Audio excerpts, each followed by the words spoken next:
Shooting काढून घे. तुम्ही सगळे इकडून राहा. इकडे आपले बांधले सगळे.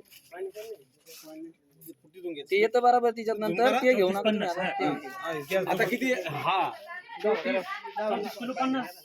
चांगे 400 ने 400 व्यापारी चांगे पैसे याला मी काप 77च्या भावानं कापूस दिला.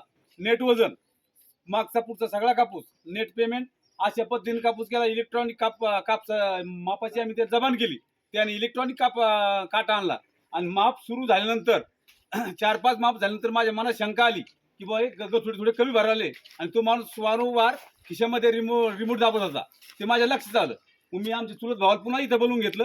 ते पवार यांना बी बोलवून घेतलं आणि माप लगेच त्यांचे देखत मी चेक केलं. तर एका फारी माग 40 किलो जर फारी भरली तर कम्प्लीट 8 किलोचा यामध्ये आम्हाला फरक आढळला.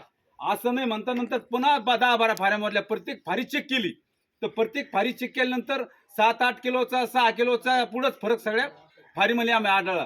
काटा इलेक्ट्रॉनिक आहे, कुठली शंका वाटणार नाही असं सुसज्ज काम या माणसाचं आहे. पण ही फसवेगिरी, ही शेतकऱ्याची फसवेगिरी करून 1 रुपया शिल्लक भाव देऊन आणि हजारो शेतकऱ्याला लुटण्याचं काम या 400 मालकांनी केले. त्याच्या सोबत ते काय ते नाव सांगा, नाव काय सांगा ना. कुठला आहे तो?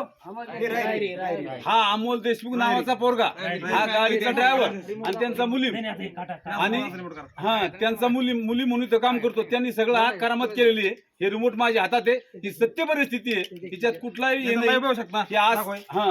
आता मी सध्या तुम्हाला वजन करून दाखवत आहे.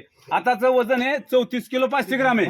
आता बटन दाबल्यानंतर ते रेग्युलर वजन होतं बा 38 किलो 400 ग्राम, म्हणजे जवळपास 38 किलो माग 4 किलोचा 4 किलोचा फरक पडलेला आहे. असे मापात आहे. जवळपास 20-25 क्विंटल कापूस माझ्या मोजलेला आहे माझ्या घरात. मी 24 क्विंटल 80 किलो कापूस भरायला पाहिजे.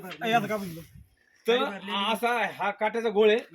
इथं आम्ही सगळा कापूस मंडळी आमची आलेली आहे. सगळ्यांनी पाहिला, सगळ्यांनी निदर्शन झालं. हा गाडी नंबर आहे पहा MH 28 H 6239. व्यापाऱ्याचं नाव आहे चाळसे का चाळसे चांगेफळ. आणि ज्याचे मुली म्हणून जो माणूस आहे रिमोटची करामत करणारा तो काय अमोल देशमुख आहे रायरीचा. ठीक आहे आता धन्यवाद.